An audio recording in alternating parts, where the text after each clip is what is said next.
وعلى آله وصحبه أجمعين. سبحانك لا علم لنا إلا ما علمتنا إنك أنت العليم الحكيم. قال رب اشرح لي صدري ويسر لي أمري واحلل عقدة من لساني يفقه قولي. أما بعد. Tuan-tuan muslimin hadirin yang dirahmati Allah, alhamdulillah. Pertama dan selamanya kita rafa'kan kesyukuran kita pada Allah Subhanahu wa taala, kerana dengan kasih sayangnya Allah Subhanahu wa taala masih lagi mengurniakan pada kita nikmat panjangnya usia untuk kita terus melaksanakan ketaatan padanya. Ya, tuan-tuan yang dirahmati Allah, ini merupakan kali pertama saya hadir ke surau tuan-tuan, itu surau Mustaqim.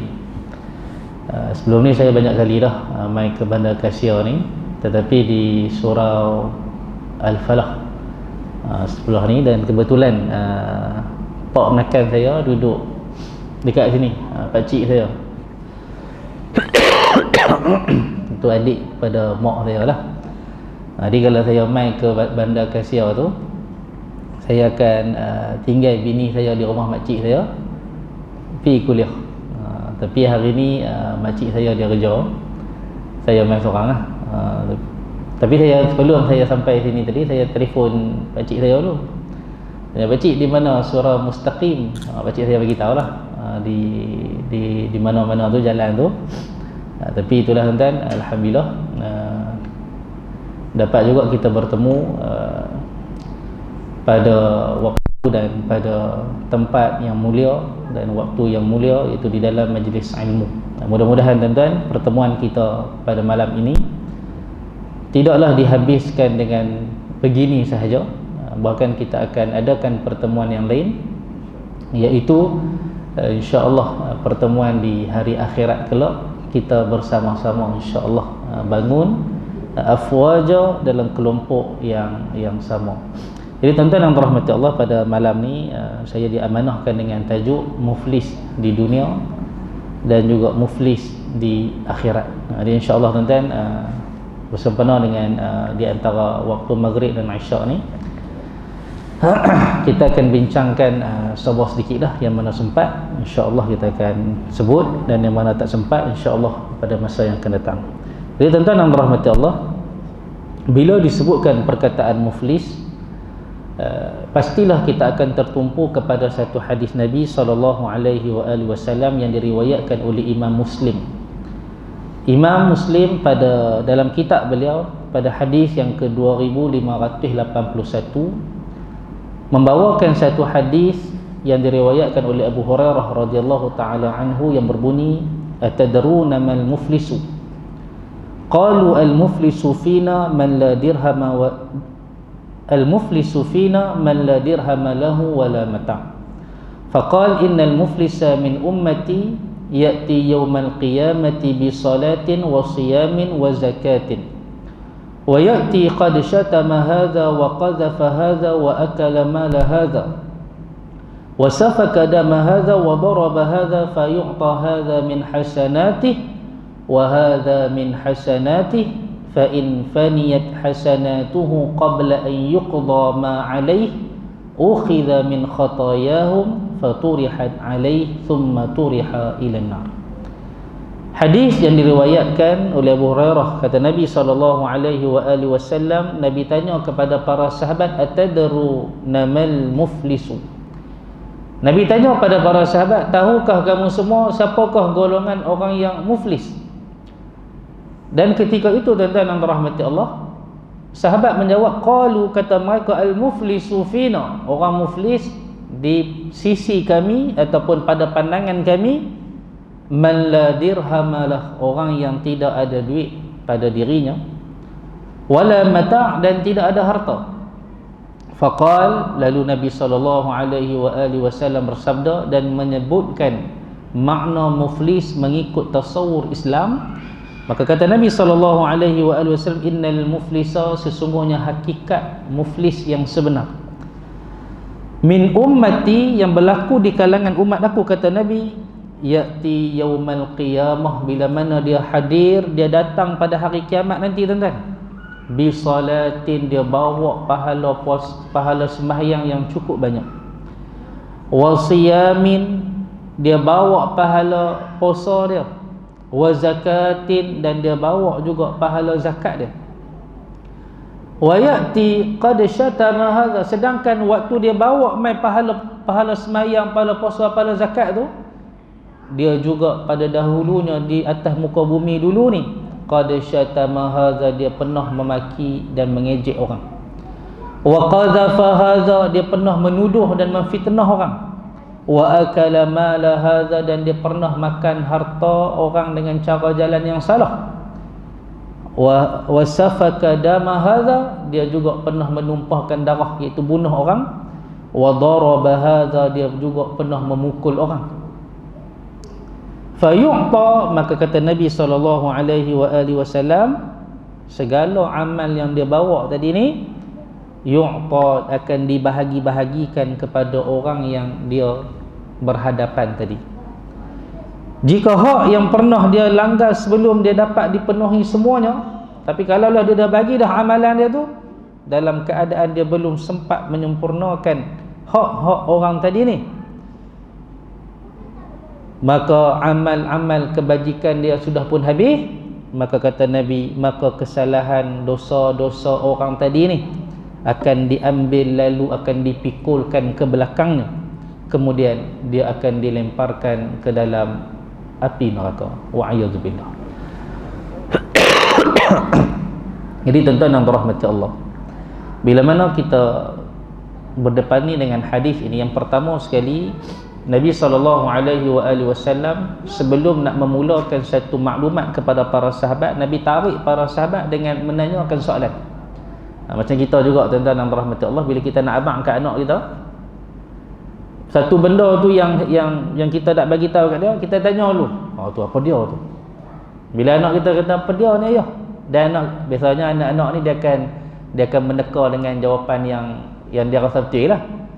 Lepas pada tu baru ayah abang litakid, supaya lebih masuk dalam hati anak tadi. Kan? Begitu juga dengan dakwah Nabi SAW, tuan-tuan. Nabi ketika mana berdakwah kepada para sahabat, Nabi menggunakan banyak uslub. Sebab itulah Al-Imam Al-Munziri rahimahullahu ta'ala pernah meletakkan dalam kitab beliau satu tajuk berkenaan dengan cara dakwah Nabi SAW, yang Al-Imam Al-Munzir dia meletakkan dalam satu tajuk, dakwah itu jangan secara drastik. Ini di antara uslub dakwah yang Nabi tunjukkan kepada para sahabat. Nak bagi tahu satu benda kat sahabat, tanya dulu, mal muflisu, apakah yang kamu tahu berkenaan dengan muflis? Maka para sahabat, tuan-tuan, bila mana ditanya oleh baginda Rasulullah SAW, mereka pun jawab dengan cara yang mereka tahu.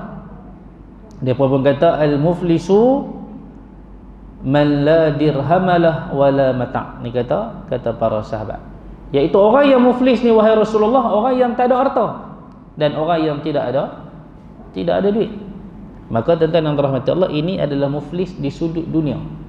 Tapi kalau kita tengok kepada pentakrifan muflis di Malaysia ni, iaitulah orang yang dia tak boleh bayar hutang, berapa dah, 50 ke 100 ribu, lebih kurang lah kan, dan dia tak mampu nak jelaskan hutang tu di dalam tempoh masa 6 bulan.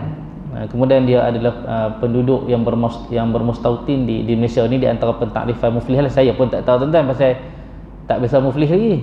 Orang muflis ni biasa hak kaya-kaya lah kan, kita hak miskin ni nak muflis tak mana. Jadi orang yang muflis ni, lagipun kalau mengikut kepada statistik dia tuan-tuan, orang yang berusia 30 ke bawah lah, untuk wilayah kita 30 lagi bang, 30-an gitu.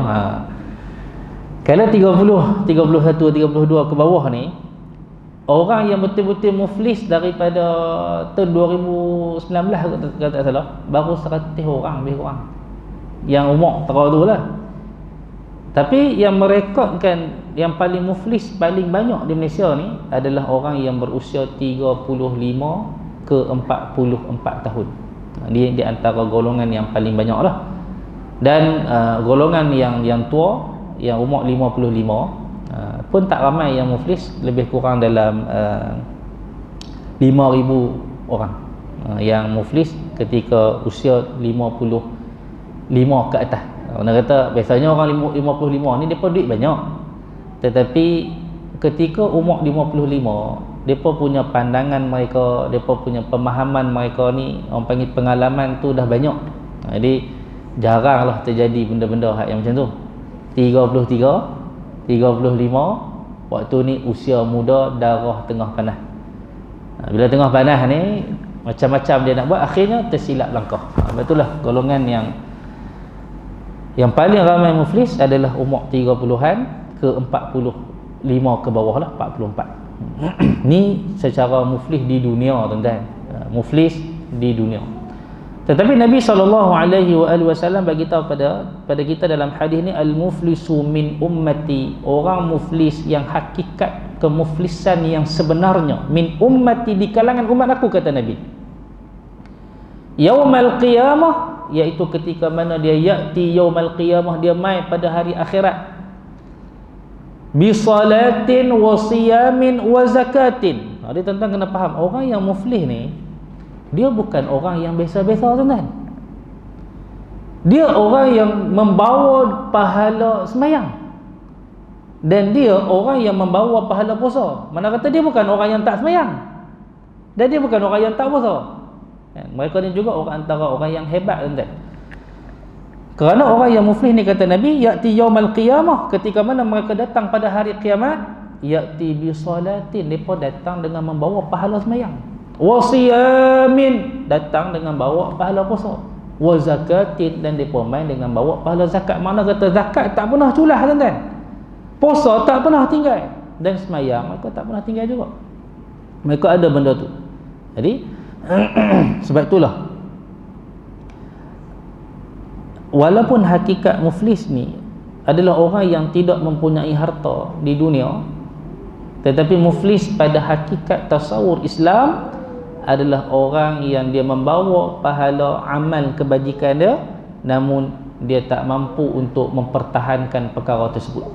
Sama dengan kita kiaskan dengan duit kita, yang kita ada duit banyak di dunia ni, tapi kita tak mampu nak mempertahankan, akhirnya kita dikategorikan sebagai orang yang muflis.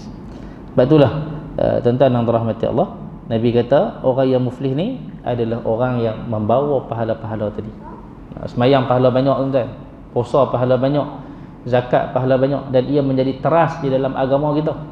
Itu termasuk di dalam arkanul Islam, rukun-rukun Islam. Bahkan ketika mana Nabi SAW menghantar Muaz bin Jabal untuk berdakwah di Yaman, Nabi kata, bila mana kamu sampai di Yaman, wahai Muaz, ajarkan kepada mereka syahadata an la ilaha illallah, suruh mereka mengucap 2 kalimah syahadah. Fa inhum ata'u lidzalik, kata Nabi, kalaulah mereka ni dah taat dah dengan perkara tersebut, barulah bagi tahu kat mereka untuk sembahyang 5 waktu. Fa inhum ata'u lidzalik, kalaulah mereka dah taat juga, barulah ketika itu bagi tahu kepada mereka untuk mengambil harta, tu'khadhu min aghniyaihim, ambil harta daripada orang kaya, faturaddu ila fuqaraihim, dan dikembalikan harta yang kita ambil itu kepada orang-orang yang miskin. Ini tuan-tuan yang dirahmati Allah. Kemudian tuan-tuan, Nabi sambung, setelah mana mereka ni bawa pahala yang cukup banyak, pahala yang mereka dah ada, wa ya'ti, tetapi dalam keadaan mereka datang dalam keadaan di hari akhirat tu, qad syatama hadza, mereka pernah mencela orang di atas muka bumi ni. Hak ni tuan-tuan yang dirahmati Allah, benda hak paling payah ke ya. Sebab itulah Allah Ta'ala berfirman di dalam surah Fussilat ayat yang ke-33, Allah Ta'ala kata, wa man ahsanu qawlan mimman da'a ila Allah wa 'amila shalihan. Allah Ta'ala kata, dan tidak ada yang lebih baik perkataannya daripada orang-orang yang menyeru kepada mengesahkan dan mematuhi perintah Allah, serta ia sendiri mengerjakan amal yang soleh. Jadi orang yang terbaik ni tuan-tuan, ahsanu qawla, dia baik tutur kata. Orang kata orang Penang ni cakap kasar. Tak tahulah kan, waktu saya mengaji di Kuala Lumpur tu, ramai orang yang koyak dengan kita ni. Tambah kalau kita orang Penang biasalah, nampak je kasar, maknanya baik kan, tak kasar pun. Contohnya perkataan mampuih tu, Tu dia sedap nak mampu tu. Maki tak tuan mampu tu. Bismillah. Perkataan mampu tu tuan, kalau tuan-tuan dengar, terasa? Abang terasa kalau saya kata abang ni segok nak mampu tu? Tak terasa kan? Tuan-tuan pergi abang kat dia bawah tengok. Koyak rabak terus tuan. Dia pun terasa. Tapi sebenarnya tak kasar. Tu orang utara ni dia tak kasar dan cuma kita tahu macam mana orang utara ni cakap kasar dengan tak kasar. Kita cakap elok kan. Cuma kadang-kadang bila kita main satu waktu ta'ajub. Nah, kita ta'ajub tu dia hak dia ni. Tu dia main tu. Tapi hak tu bukan kita nak abang kata kita ni kasar. Tapi li takkid kita nak abang sungguh benda ni. Gitu. Jadi orang utara ni macam itulah tuan. Lepas tu orang utara ni kalau pergi ke luar ni dia kena amsik lisanah. Dia kena jaga lidah dia tu. Supaya bercakap tu dengan perkataan yang tidak yang menyakiti orang. Dia bukan nak sakit kan, orang tidak berlaku kesalahfahaman. Tu. Waktu saya mengaji di KL tu ramai orang kata begitu lah. Wah, cakap kasar tu. Ni bukan kasar kan. Padahal kita cakap di kampung kita lah manusia yang paling baik lah. Sampai di sana kita lah manusia yang paling dimurkai kan. Tu beza sikit tu. Jadi orang yang tak mau dia muflih ni tuan-tuan, dia kena jaga lidah dia. Sebab itulah Nabi SAW menyebutkan dalam satu hadis, yang mana hadis ini diriwayatkan oleh Al-Imam Al-Bukhari di dalam sahihnya, pada hadis yang ke-6018. Kata Nabi SAW, "Wa man kana yu'minu billahi wal yawmil akhir falyaqul khairan aw liyasmut." Nabi kata barang siapa yang dia beriman dengan Allah wal yaumil akhir dan dia beriman dengan hari akhirat, falyaqul maka katakanlah khaira, perkataan yang baik-baik. Dan kalau dia tak mampu nak berkata perkataan yang baik ni tuan-tuan, liyasmut, dia kena diam. Maka tuan-tuan yang dirahmati Allah, di Malaysia ni kita boleh nampak apa dia benda yang orang paling mulut tak elok tuan-tuan. Banyak tuan-tuan. Antaranya tuan-tuan orang yang, minta maaf cakap tuan-tuan, yang berkecimpung dalam bidang politik. Hari-hari kutuk orang. Hari-hari kata kat orang. Bila yang dia tak kata tak tahu. Orang yang berkecimpung lah tuan-tuan. Kalau orang yang betul-betul faqih, orang yang betul-betul mendalami ilmu tuan-tuan, dia akan berpolitik ketika politik. Bukan berpolitik 24 jam. Di rumah politik dengan bini dia. Satgi keluar politik dengan jiran dia pula. Satgi pergi tempat kerja politik dengan kawan sekerja dia. Hak mana yang tak betul dengan dia semua dia kata. Padahal kita ni ada tempoh dia tuan-tuan. Nak politik gila-gila macam ni. Waktu nak mengundi tu. Waktu tu politik kita sembang pasal politik, pasal waktu tu tempoh mengundi. Habis mengundi, habis. Tuan-tuan tengok bagaimana kerosakan yang berlaku. Sehingga kan benda tu bukan setakat daripada benda kecil tuan-tuan. Dia pergi ke dalam rumah tangga, adik abang putus. Tuan-tuan. Keluar grup pasal apa? Abang undi lain, adik undi lain, padahal dia termasuk di dalam ikhtilafat saja tuan-tuan, dalam perbezaan pandangan. Hak abang ni dia rasa pemimpin ni boleh bawa dia ke arah yang lebih baik. Hak adik ni pula dia kata hak ni boleh bawa dia. Kerana ikhtilafat ini tuan-tuan, perbezaan yang termasuk dalam furuk saja tuan-tuan, akhirnya dibawa kepada benda yang asas, memutuskan hubungan silaturahim yang mana telah qat'iyah di dalam arahan Allah dan juga Rasul. Jangan kamu putus hubungan sesama kamu. Dulu lah tuan-tuan, lah ni dah alhamdulillah 2024 dan tak tahulah, saya nampak macam dia agak terbuka sikit. Macam saya pun, adik-beradik pun tak semua undi sama kan. Tapi kita boleh hidup dalam satu grup. Kita tak ada masalah. Tapi kalau dulu jangan tuan-tuan. Apa? Kalau semua undi lain, kita seorang yang undi lain, tak payah left group lah, kena remove. Kita kena buang tuan-tuan. Dulu. La alhamdulillah. Orang panggil apa? Semakin nampak. Pasal kita dah nampak dah teruk sangat kan. Sampai bergaduh adik-beradik, padahal kalau dia susah dia nak tolong adik-beradik ni. Dulu ni. Masjid tuan-tuan misalnya. Tuan-tuan boleh tengok masjid dengan surau, betapa teruknya. Kalau yang memimpin tu hak yang AJK ni bahagian pembangkang, hak kerajaan mai kena tuan-tuan. Kalau yang AJK ni kerajaan, hak pembangkang kena. Bahkan dia termasuklah kejahatan ini tuan-tuan masuk ke dalam asatizah sendiri. Minta maaf juga tuan-tuan. Saya biasa sekali tuan-tuan di Kulim waktu tu. Tak boleh abang dalam masjid mana pasal tak nazih rakam pula ni. Tak rakam, kita bubuh sungguh Dia sebelum saya nak pergi kuliah tu, depa telefon saya pukul 6.30. Saya ingat lagi, saya masih ingat sampai lah ni di kepala otak saya. Waktu tu 6.30 saya duduk di traffic light nak pergi ke nak masuk ke Tasik Cempedak. Traffic light yang dekat Mara tu. Kan? Saya ingat waktu tu depa telefon, kata Ustaz dah ada mana? Dia saya on the way dah nak ada perjalanan dah. Waktu tu maghrib 7.30, 6.30 tang tu sejam lagi sampai, mesti sampai punya. Saya pun kata Ustaz minta maaf lah Ustaz, tak lagi Ustaz. Ada jemaah dalam 4 orang biasanya depa ni belah lain kan.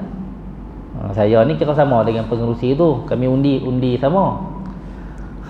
Tapi tak boleh abang lah tahu mana kan. Ustaz Nazih tahu. Bismillah.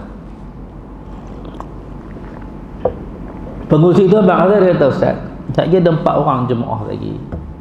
Dia ni lain pada kita. Dia belah lain. Jadi saya minta Ustaz kata sikit kat depa, bagi depa terasa sikit. Dan kalau boleh Ustaz cuba sentuh isu. Dan waktu tu pula ada berlaku satu isu lah, tentang isu yang agak-agak panas, bahagian berkenaan dengan politik lah. Ustaz sentuh sikit isu tu supaya depa ni berakai sikit Ustaz. Saya pun ya lah tuan-tuan, pasal kita pun muda, tempoh saya muda lagi. Lah pun muda juga. Kan tuan-tuan kata tua tak balik tuan-tuan malam ni. Muda lagi saya pun ya lah sampai di masjid tuan-tuan. Saya pun mengajak tanpa menyebutkan hak pengerusi sebut tu. Kira hak pengerusi suruh saya sebut tu, saya tak sebut. Alhamdulillah tuan-tuan, itulah kuliah terakhir saya. Kena buang. Ustaz Nazih yang ambil saya balik lepas tu. Orang lain buang lah tuan-tuan. Bukan dekat dibuang tuan-tuan. Dia pernah telefon saya punya majikan untuk buang saya daripada pusat pengajian juga. Sebab tak sebut benda yang dia suruh tuan-tuan. Sedangkan tuan-tuan yang dirahmati Allah, politik ni dia hanyalah orang panggil apa, gaduh-gaduh manja gitu tuan-tuan. Bila masuk dalam masjid, masuk dalam surau, semua bendera kita ni tak dilaknat. Siapa pun yang mai, siapa pun yang masuk, hanyalah satu yang dia nak, keredaan Allah Subhanahu wa taala. Jemaah yang mai ni tuan-tuan, dia bukan tak tahu ustaz tu belah mana. Dia tahu tuan-tuan. Tambah-tambah hak popular ni, lagi dia tahu. Tapi tuan-tuan, kerana dia nakkan ilmu, walaupun dia tahu ustaz tu bukan belah dia, tapi dia pergi tuan-tuan. Dia pergi kerana Allah Subhanahu wa taala, dan kita kata kat dia, la ilaha illallah. Tuan-tuan, adakah ini yang diajarkan di dalam agama kita? Adakah ini yang dibawa oleh baginda Rasulullah sallallahu alaihi wasallam kepada umat dia? Kadang Nabi tengok benda ni, Nabi sedih kan? Orang lain dakwah untuk menyatu padukan ummah, Nabi dakwah ke kota Taif, dimaki, dihina tuan-tuan. Bahkan pembesar-pembesar kota Taif mengupah kanak-kanak untuk baling batu untuk maki Nabi. Nabi sabar tuan-tuan, tak ada satu penghinaan, tak ada satu doa Nabi kepada penduduk Taif tuan-tuan. Bagaimana cukup hikmahnya dakwah Rasulullah sallallahu alaihi wasallam. Dan kita tuan-tuan, setelah mana Nabi telah mengislamkan umatnya, kita cuba nak mengeluarkan orang itu daripada payung kita. Itu bahaya. Lepas tu Nabi kata, ingat dengan hadis ni, al-muflisu, orang yang betul-betul orang yang muflis, bila mana dia datang pada hari akhirat nanti tuan, wa qad syatama hadza, dia maki orang, dia hina orang tuan. Ustaz pun sama, jemaah pun sama kan. Ustaz dia ada kuasa besar lah pasal mic dekat dia. Dia rasa tak setuju, dia boleh maki orang tu tuan. Dan orang tu boleh malu pasal orang lain tengok kawan tu kena, tidak. Bila malu dia tak boleh main, ustaz tu merasa orang tengok. Saya kata ada dia tak main terus. Ni tengok saya kata. Hang bangga dengan perkataan yang menyebabkan orang lari daripada rumah Allah Ta'ala. Jemaah pun sama juga. Kadang-kadang jemaah mulut longkang tu banyak juga tuan. Kan? Habis-habis kita kuliah tu dia main kata kita. Kata macam-macam. Tapi waktu tu tuan-tuan, dia nak kata pun kata lah tuan. Kita bukan duduk tang tu kan, kita macam saya main tadi malam ni, tuan-tuan nak kata saya tak main dah, tuan-tuan pun tak tahu saya duduk di mana rumah saya. Tapi adakah itu yang menjadi satu kebaikan untuk kita bawa di hari akhirat kalau tuan? Tak ada tuan. Betul? Kata Nabi SAW, man kana yu'minu billahi wal yawmil akhir, orang yang betul-betul beriman dengan Allah, beriman dengan hari akhirat, falyaqul khaira, cuba untuk cakap yang baik-baik tuan. Tapi kalau dia rasa dia tak mampu nak cakap baik-baik, dia smooth, diam. Lebih baik daripada berkata-kata benda yang tidak ada faedah. Ustaz pun sama tuan, dia ilmu banyak. Ilmu ni ada ni, dia boleh memandaikan jemaah. Bila dia kata kat jemaah tu pergi buat laporan ambil tindakan, dia tak boleh mengajar. Rugi siapa tuan? Rugi semua. Jemaah nak ilmu dia. Sebab tu pengerusi tuan-tuan yang dirahmati Allah mestilah di kalangan orang yang benar-benar ada ihsan terhadap orang lain. Dia tak boleh pengerusi yang jumut, pengerusi yang kerah kepala, pengerusi yang satu lagi pengerusi yang kedekut nak mampu pun kena buang juga tuan. Pengerusi kita nak buat program anak muda ni, kita nak bagi anak muda minta takraw kat depan tu, astagfirullahalazim, takraw tu dunia kita nak akhirat. Mampu budak-budak kalau kita nak suruh dengar kuliah subuh memang tak main dah kan. Jadi kena terbuka. Lepas tu kita bagi tahu kat masjid, boleh ke nak minta duit RM300 ni, nak beli hadiah sikit budak-budak nak main kat luar tu daripada nak minta takraw. Astagfirullahalazim, duit masjid tak boleh untuk hadiah tu. Tu semua dunia. Musim macam ni tuan-tuan jangan duk undi dah. Dia kena bijak tuan. Saya di masjid Ustaz Azif mungkin tahu, di Masjid Hashim Yahya, mereka ada buat baru ni, dia buat program Maulidur Rasul. Saya mula-mula bila saya tengok tentatif mereka tu, saya duk kata apa, confirm tak ada orang. Tahu tentatif dia apa tuan-tuan? Qiyamul lail, kuliah subuh, semayang duha, ceramah berkaitan solat cara Nabi semayang. Ustaz akan tunjukkan cara Nabi semayang macam mana, budak-budak tu akan ikut. Tentatif ni tuan-tuan, budak-budak confirm tak ada ni.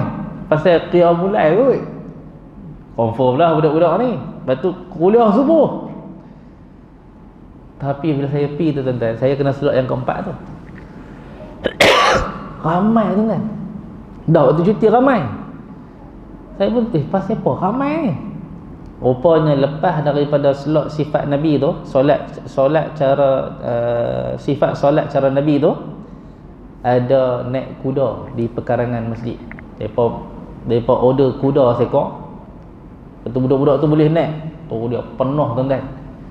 Budak-budak tu bila sampai ke kuliah yang keempat tu, kepala duduk betul dah. Tak boleh pergi dah tuan-tuan ni. Pengurusi petik satu lah. Siapa nak naik kuda dengar ustaz kata, dia jegel terus tuan-tuan. Jadi kebijaksanaan pengurusi tu pun kena tuan-tuan. Supaya memakmurkan rumah Allah Subhanahu Wa Taala. Macam surau tuan-tuan ni, tuan-tuan baru nak mula. Tuan-tuan jangan duk kalut kata jemaah kita ni tak ada lah. Tuan-tuan jangan tuan. Saya guru takmir Pulau Pinang. Saya pejabat agama pernah hantar saya di satu surau di Pulau Mutubai. Jemaah waktu tu tuan-tuan 2 orang. Saya pun pergi kuliah, saya tak tahu nak kuliah ke nak sembang. Pasal waktu saya masuk tu pakcik tu tanya dah, minta maaf tak lah Ustaz, kita ada 2 orang, saya dengan ni, dia ni pun tak apa nak dengar Ustaz tak apa nak dengar. Jadi Ustaz macam mana Ustaz nak sembang ke nak kuliah? Saya pun takkan saya nak bagi keputusan, Saya tanya kat pakcik tu, pakcik nak mana? Kalau saya ustaz, kita sembang pun tak apa. Saya tuan-tuan sampai tak tahu nak tanya apa dah. 40 minit kan nak tunggu isyak tu. Pakcik duduk mana? Pakcik orang mana? Pakcik kerja apa? Sampai tak tahu dah. Tanya balik, pakcik nama apa tak? Pakcik tu kata, tadi ustaz tanya dah. Saya pun tak tahu nak kata apa dah tuan-tuan. Lo ni tuan-tuan, lo ni pasal dia penat sikit-sikit pasal waktu tu surau dia baru buka. Lo ni tuan-tuan, ya Allah, dengan ada ceramah jemaah ramai. Lepas habis kalau hari Rabu depa ada silat, lagi ramai tuan-tuan. Pasal budak-budak silat kena bayar anjuran RM2 kan. Sekali silat tu. Lepas tu lepas habis kuliah tuan-tuan, depa akan berhimpun di luar surau. Ramai tuan-tuan. Tapi depa berhimpun dua, satu dengan MU, satu dengan Liverpool. Depa pokok tu depa minat bola. Tapi makin lama tuan-tuan, daripada 2 orang jemaah jadi ramai tuan-tuan. Jadi lepas tu kita jangan takut, insya-Allah. Kalau kita memikirkan untuk agama, jangan fikir orang mai ke tak mai tuan-tuan. Buat dulu. Akan tiba satu waktu akan dimakmurkan. Dan ada juga tempat tuan-tuan yang gah akhirnya hilang kemegahannya. Bismillah. Ada masjid-masjid yang kita pergi yang dulunya hebat tuan-tuan. Tak Aziz no? Penceramah banyak, lah sampai tak ada apa dah. Ada juga. Jadi semuanya tuan-tuan kena ingat, ni surau, ni masjid, rumah Allah Subhanahu wa taala. Dialah yang berhak memilih siapa yang nak masuk di dalam rumah ini tuan-tuan. Dan dia yang berhak memilih siapa yang boleh duduk lama dalam rumah dia. Maka orang yang dipilih oleh Allah, yang boleh duduk lama dalam rumah dia tuan-tuan, banyaklah mengucapkan Alhamdulillah. Kesenang kan nak main ni. Tambah pula tuan-tuan yang duduk di kawasan sini, balik kerja tadi dah pukul berapa dah tuan-tuan. Dengan letih-letih tu, kita pun tak sangka yang letih tadi ni kita tengok boleh duduk tang ni. Padahal kalau ikut pada adat tuan-tuan, baik duduk di rumah dia tak? Selesa duduk di rumah sambil layan berita. Lepas tu minta kat bini nasi buat sedap entah betul. Tapi Allah Ta'ala pilih kita mai juga tuan-tuan. Dalam kesibukan kita bekerja, Allah pilih kita untuk melaksanakan ketaatan kepadanya. Ini benda yang agak di luar akal kita tuan-tuan, tapi kita mampu. Inilah yang dinamakan sebagai pemilihan Allah Subhanahu wa taala. Kemudian tuan-tuan yang dirahmati Allah, hadis yang diriwayatkan juga daripada Abu Zar. Kata Nabi sallallahu alaihi wasallam, la yarmi rajulan bil fusuq wa la yarmihi bil kufr illa irtaddat alaih illam yakun sahibuhu kadzalik. Kata Nabi sallallahu alaihi wasallam, tidaklah seseorang melempar satu tuduhan kepada orang lain dengan kefasikan, dan tidak pula menuduh dengan kekufuran, melainkan tuduhan tadi ni yang dia duk kata orang ni fasik, dia duk kata orang tu kafir, akan kembali kepadanya. Betul tuan-tuan dan rahmat Allah. Benda tu kalau dia kata pada orang tu dan tak jadi, irtaddat alaih, akan kembali kepadanya. Sebab tu kita kena jauhkan diri kita daripada menghina, memaki dan juga mencela orang tuan-tuan. Ini di antara benda yang Nabi SAW bagi tahu kita, kalau kita buat juga tak apa, boleh. Nak hina orang boleh, nak maki orang boleh. Al-muflisa, bersedialah kita akan menjadi orang yang muflis di hari akhirat kelak. Kemudian tuan-tuan, Nabi kata lagi selepas mana waqad syatama hadha, di atas muka bumi ni dia maki orang. 5 benda Nabi sebut. Yang kedua, wa qadhafa hadha, dia tuduh orang, dia fitnah orang. Ni tuan-tuan yang dirahmati Allah, Allah Subhanahu wa taala menyebutkan di dalam surah An-Nur ayat yang ke-19, Allah Taala kata innal ladzina yuhibbuna an tashi'al fahisha fil ladzina amanu lahum 'adzabun alim fid dunya wal akhirah. Allah Taala kata sesungguhnya orang yang suka menghebahkan tuduh-tuduhan kepada orang yang baik, kepada orang yang beriman, lahum mereka hak suka duk tuduh orang ni, sedangkan orang tu orang yang beriman, sedangkan orang tu orang yang baik. Azabun alim, bagi mereka hak suka tuduh ni azab yang sangat pedih. Fid dunya, di atas muka bumi, wal akhirah, di hari akhirat. Wallahu ya'lamu, Allah Ta'ala mengetahui segala-galanya. Yang kamu lemparkan tuduhan tu betul tak betul, Allah tahu. Wa antum la ta'lamun, dan kamu tak tahu apa-apa. Nah, betul tuan-tuan yang dirahmati Allah, jangan sesekali kita melemparkan tuduhan pada orang lain. Fitnah dia, maki dia, dan akhirnya kita menggelarkan dia dengan gelaran yang tak elok. Ini semua ada di Malaysia ni tuan-tuan. Macam kita sebut tadi, orang yang berkecimpung dalam politik misalnya, maki orang, fitnah orang, sampaikan kita tak tahu benda tu betul tak betul kan. Akhirnya tuan-tuan, bila mana benda ni dah berlangsung terlalu lama, maka kita seorang yang cerdik, orang yang ada iman, sudah tiba pada kita tuan-tuan, kalau mai satu berita daripada orang atasan kepada kita, fatabayyanu, tetap kita kena tabayyun dulu. Sama ada dia tu sebelah pihak yang bukan kita undi, ataupun dia daripada pihak kita sendiri. Fatabayyanu, tuan-tuan, tabayyunlah supaya kita selamat di dunia dan di akhirat. Orang nak undi, macam-macam dia boleh abang tuan, macam-macam dia boleh buat. Maka kita lah tuan-tuan ketika itu kena menggunakan akal yang waras sebagai umat Nabi SAW, umat yang cerdik tuan-tuan, iaitu kita kena menyingkapi segala berita yang mai kat kita ni, dan jangan mudah kita terpedaya.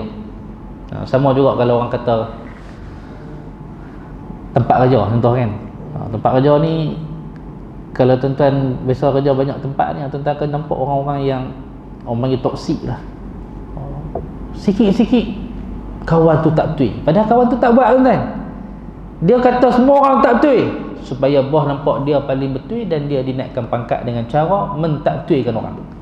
Ada di tempat kerja ni tuan-tuan. Sebab tu tempat kerja ni, orang lelaki dia diberi pahala yang besar bila dia kerja, sebab ujian dia besar tuan-tuan. Orang perempuan, sebab apa dalam agama Islam ni orang perempuan dia tak boleh kerja kan? Cuma di Malaysia ni orang perempuan kerja lah kan? Kerana adatnya begitu. Tetapi kalau kita tengok fatwa yang pernah dikeluarkan di Saudi misalnya, diharamkan orang perempuan kerja. Bismillah. Sama juga dengan Syria pun. Dan saya kalau bawa Tok Syekh daripada Syria, daripada dia tenaga pengajar di Mahat Furqan. Kadang dia main di Penang ni, saya duk bawa untuk terjemah lah kan. Setiap kali bawa dia tuan, satu benda yang dia duk tanya, bini kerja ke? Saya bang, bini kerja, bini saya kerja tuan. Bini saya kerja kilang.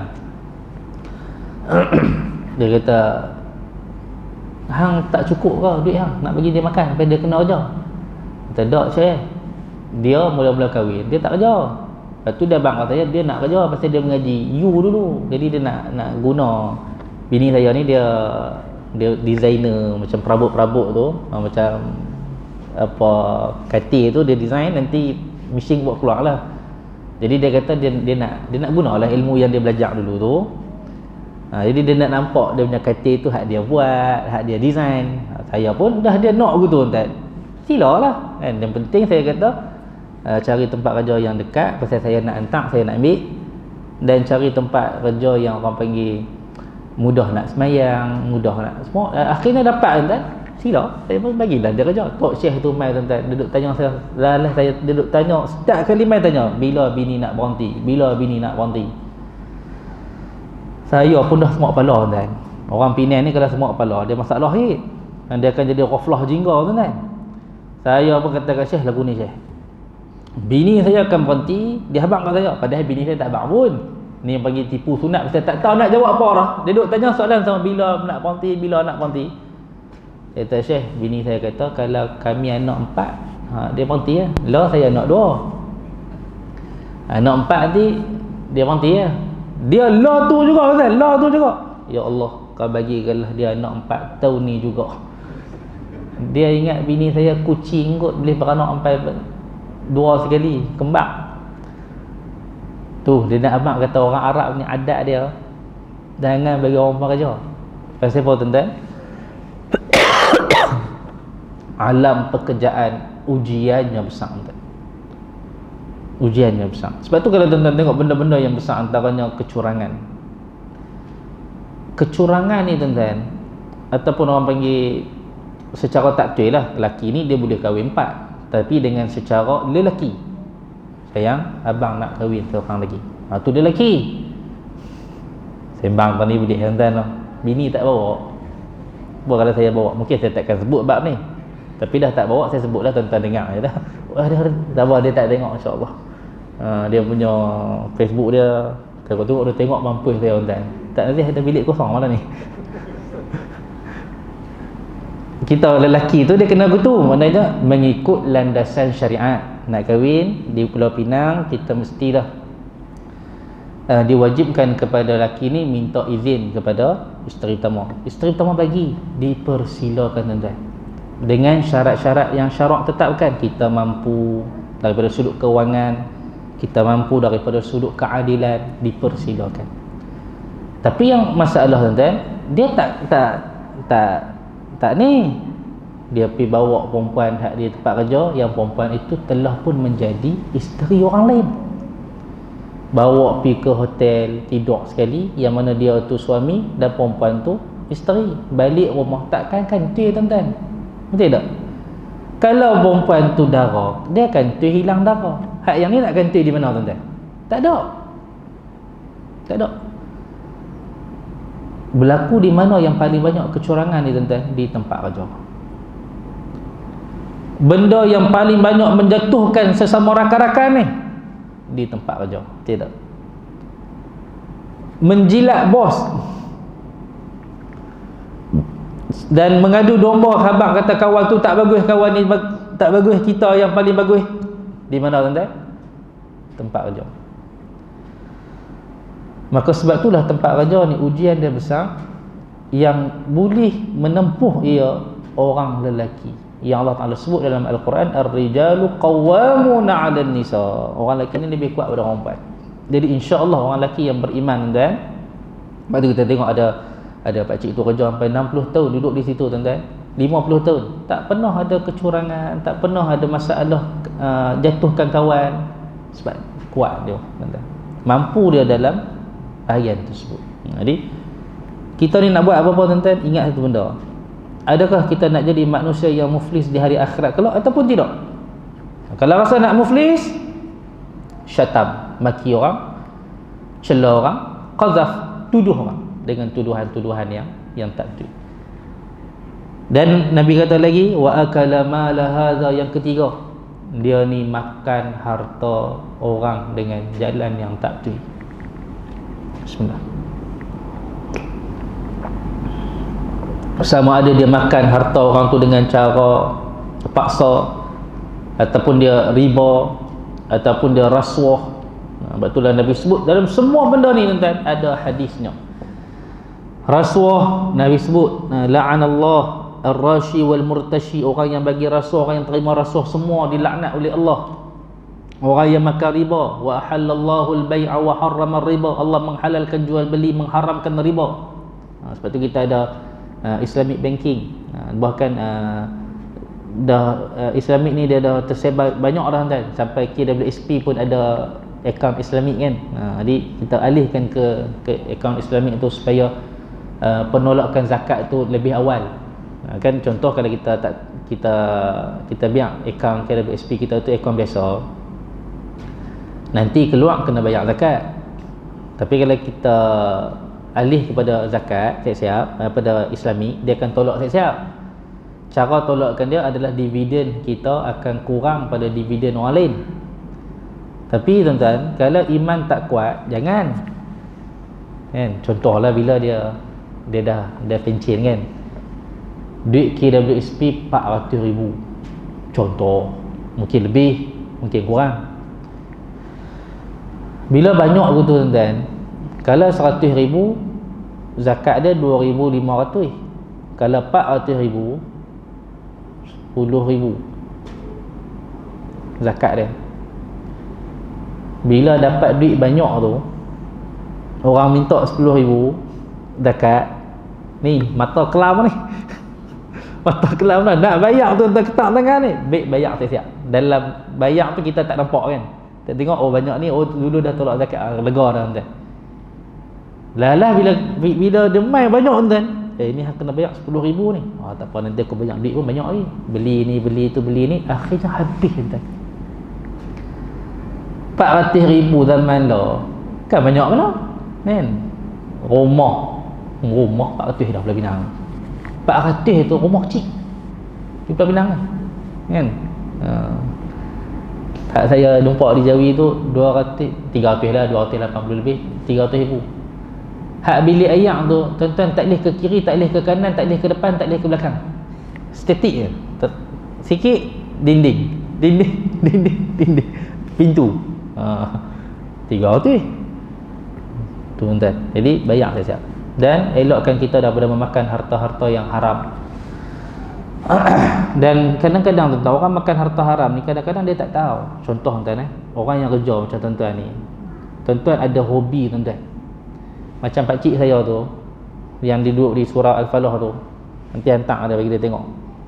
Depa duduk gila memanah. Tuan tengok surau tu, gila mana tuan-tuan, jangan duduk lalu petang-petang dia panah ikut dan tu. Kalau panah ikut dan tuan bagi tahu saya, pakcik saya tu dia hobi tuan yang minat bermanah. Tok Bilal itu minat apa? Badminton. Sukan. Hobi jogging video game. Video game. Ada orang mat video game, ada orang memanah, ada orang sekalian hobi ni motor, ada kereta, ada bola. Main bola pun hobi juga tuan. Tak salah benda ni kan.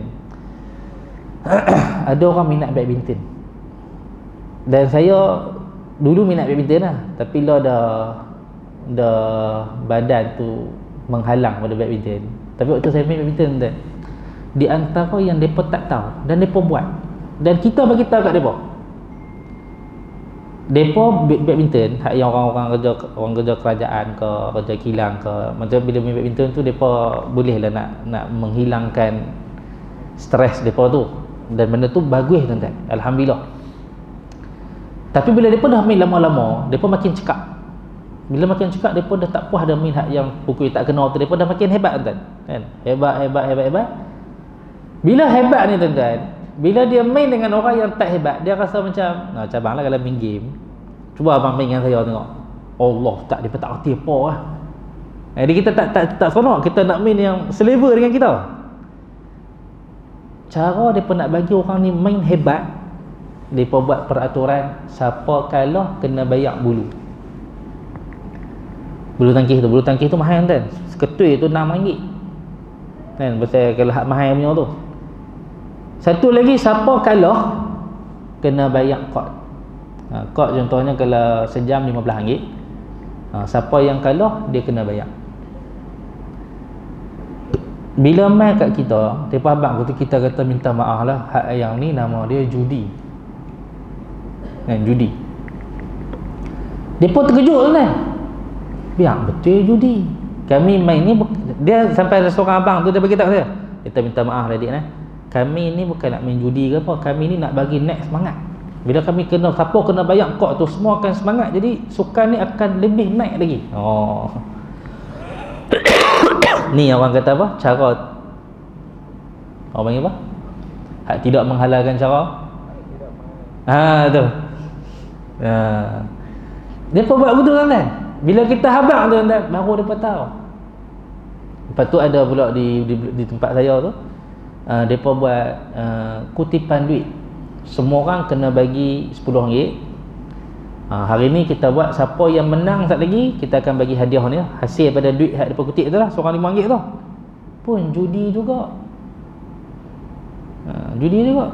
Tapi dah mereka tak tahu tuan-tuan, benda ni telah berlangsung bertahun lamanya, sampailah kita pergi habaq kat mereka. Sebab tu tuan-tuan yang main masjid ni tuan-tuan, kalau tuan-tuan ada hobi tuan-tuan bertuah, mana kata tuan-tuan boleh main hobi dengan keadaan landasnya syariat. Dan tuan-tuan boleh tolong kawan tuan-tuan. Contoh kalau tuan-tuan minat futsal, depa main kata siapa kalah kena bayar kod. Tuan-tuan walaupun bukan kalau agama, tuan-tuan bukan ustaz, tapi tuan-tuan ada ilmu. Minta maaf dah, yang pengetahuan aku yang ni judi ni. Kan kita boleh, akhirnya tuan-tuan, kita bukan ustaz, kita bukan orang agama, pahala kita setanding ustaz. Depa hak yang depa tak tahu, kemudian depa ikut kita pasal depa daripada tak tahu tu depa duk main-main, akhirnya kita bagi tahu, depa pun tak buat gitu tuan-tuan. Pahala tu sentiasa mengalir kat kita. Tu. Jadi jangan kata ustaz tak apalah, pahala banyak duk ajak orang mata dak. Kita pun boleh tuan-tuan. Kita pun boleh. Dengan kita bawa benda tu. Lagi satu tuan-tuan, hak satu lagi tu, claw machine. Kalau tuan-tuan pergi di Ion lah, kalau claw machine tu yang kita buat token tu, sekejap lagi dia akan tangkap teddy bear tu kan. Tu kita bawa, saya tak bisa main dah yang tu, tapi saya duk tengok cara orang main tu, bawa tu. Tu saya pergi sampai kat lubang tu, dapatlah. Tapi kalau kebanyakan benda tu depa setting siap dah kan. Kalau orang biasa-biasa jarang main ni, dia payah nak dapat, melainkan dia dah tahu trik-trik tu. Judi tuan-tuan, dan telah pun difatwakan mesin tu haram. Tuan-tuan pergi tengok orang hak main bertudung tuan-tuan, Melayu. Depa tak salah kan, pasal depa tak tahu. Kita tak boleh berkata weh haram semua hang ni, depa tak tahu apa. Depa tak tahu tuan-tuan. Bahkan ada pakcik yang baru balik pada kuliah maghrib pun, lepas isyak tu bawa cucu pergi Ion tu, pergi main tu, cucu dia dapat takbir pun judi palung oi. Alhamdulillah kita dapat tu. Orang abang kat cucu dia, alhamdulillah cucu dapat judi palung oi. Dia tak tahu tuan-tuan. Maka bila mana kita bagi tahu, pahala tu kepada kita tuan-tuan. Tu. Ya.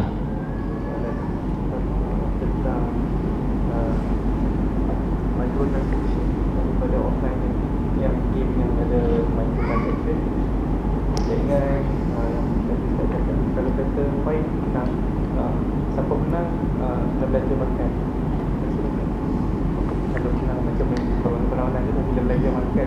Game tu saya tak tahu sangat lah kan, pasal saya tak main. Tapi contoh kalau game ni yang kita kata yang boleh diharamkan, contohnya macam game saya biasa main satu game. Dah itu ustaz tak ada game tu kan. Tapi saya biasa main waktu ni tahun lepas saya main dengan sepupu sepapat program Family Day.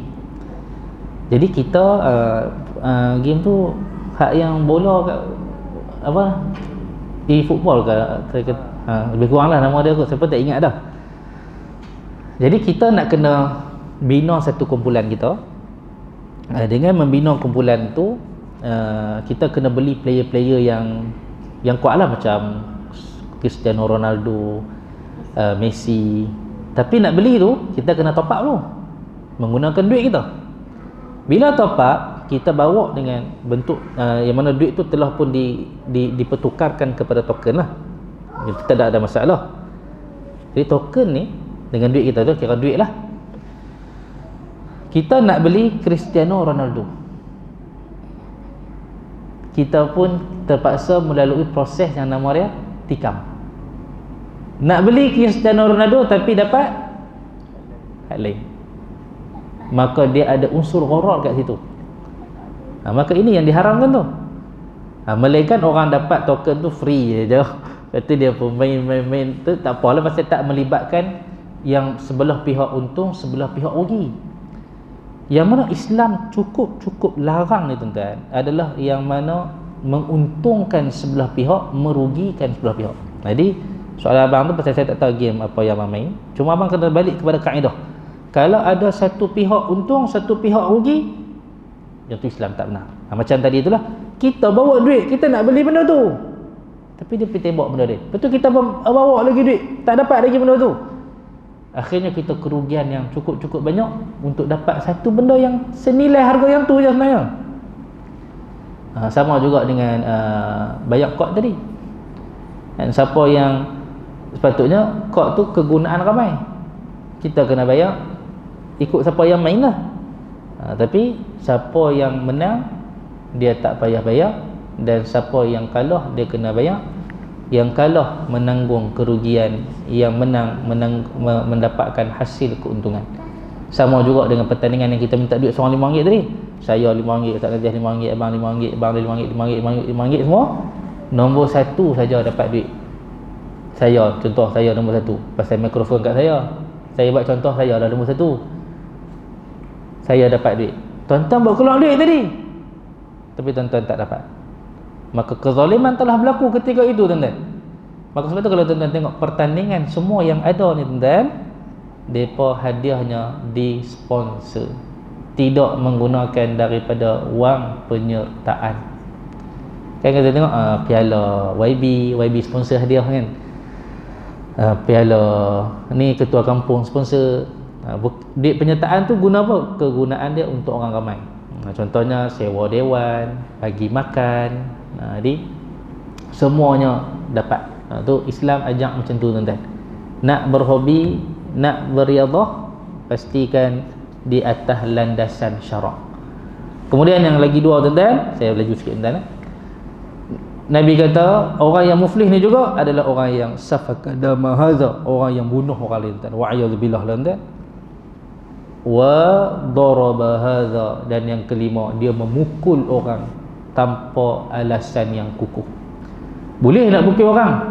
Pemerintah yang nak menjalankan hukuman kepada rakyatnya yang melakukan kesalahan. Kita nak pukul orang tak boleh, tuan. Kita hanya boleh memukul isteri dan anak kita. Pukulan itu pun adalah pukulan litakdik, tak boleh bagi sakit. Tak sakit pukul buat apa? Isteri, tuan-tuan, dia macam ni, orang perempuan.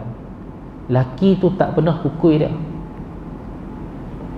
Pukul tak sakit pun terasa, tuan. Terasa.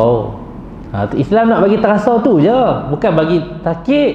Anak ni kita sayang anak, peluk anak, tiba-tiba kita pukul dia, walaupun tak sakit, dia terkejut, kan? Ayah aku tak pernah pukul aku, tiba-tiba dia pukul aku. Mana kata aku ni buat salah yang betul-betul dia tak suka, aku tak mau buat dah. Tapi bukan kita pergi pukul sampai bengkok kepala, tuan-tuan. Kalau ayah-ayah dulu pukul tu dia ikat kat pokok biar renggak. Tu memang tak boleh lah, tuan-tuan. Dia takat litakdik, kan. Tapi orang dulu tu, pasal anak-anak dulu pun pada lah juga perangai, tuan-tuan. Kalau pukul tak sakit tu, dia jelir lidah kat pak dia. Dia pak dia pun penampak sudah, baru. Tapi ikut mana pun, tuan, isteri, anak, bila berlandaskan kepada syariat kita ni, insya-Allah, tuan, insya-Allah. Tapi kalau isteri tu kita asyik pukul dia, hari-hari pukul dia, kerana kita geram kat dia, yang tu takkan ada buah hasilnya, tuan. Bayangkan kita tak pernah pukul isteri kita, satu hari kita pukul dia walaupun tak sakit, dia terasa sungguh, tuan. Dan terasa itulah yang kita nak, supaya dia kembali kepada jalan yang betul. Kita pun tak boleh pukul dia pasal tak ada sebab, kan. Pasal apa pukul tak basuh baju, tak boleh. Pukulan tu bila mana dia melakukan perkara yang melanggar syariat agama kita, dia melakukan satu benda yang Islam tak bagi, tuan-tuan. Tu. Jadi wasafaka hadza wa daraba hadza. Semua ni, tuan-tuan, kelima-lima benda ni, tuan-tuan nak buat boleh, tak mau buat boleh, itu pilihan. Tuan-tuan tak buat, tuan-tuan orang yang beruntung. Tuan-tuan buat, tuan-tuan akan menempa satu keadaan yang Nabi sebut di hujung hadis ni. Kata Nabi SAW, ketika mana dia menyakiti orang dengan 5 perkara tadi, maka akan diambil kat dia. Fayu'ta hadza min hasanatih, pahala-pahala hak dia bawa tadi ni, wa hadza min hasanatih, akan diberikan pada orang yang dia zalimi tadi.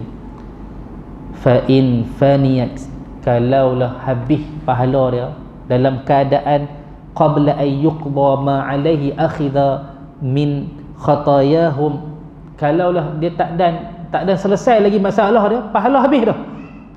Tapi kalau selesai masalah, pahala ada lagi, tak apa. Dan kalau pahala tu banyak, dia boleh masuk dalam syurga lagi. Tapi kalau dah habis dah, tuan-tuan, faniyat, habis semua dah, tapi qabla an yuqda, dia ada lagi benda yang duduk kata ke orang yang tak ada selesai lagi, tuan-tuan, diambil pula dosa kawan tu mai kat dia, tuan-tuan. bila dalam keadaan yang macam tu faturiha ila nar, dia akan dimasukkan ke dalam api neraka. Diseksa lama mana? Selama hak dosa kawan tadi main dengan dosa dia pula tuan. Jadi beringat tuan. Saya pun kena beringat, tuan-tuan juga kena beringat, kerana kita semua adalah manusia yang sama, yang nak menuju kepada keredaan Allah Subhanahu wa taala. Saya cukuplah sekadar itu tuan-tuan. InsyaAllah kalau ada masa kita jumpa lagi pada masa akan datang. Wallahu ta'ala a'lamu wa a'lam. Aqulu qawli hadha wa astaghfiruka wa atubu ilaih. Wa sallallahu ala sayyidina Muhammad wa ala alihi wa sahbihi ajma'in walhamdulillahi rabbil alamin.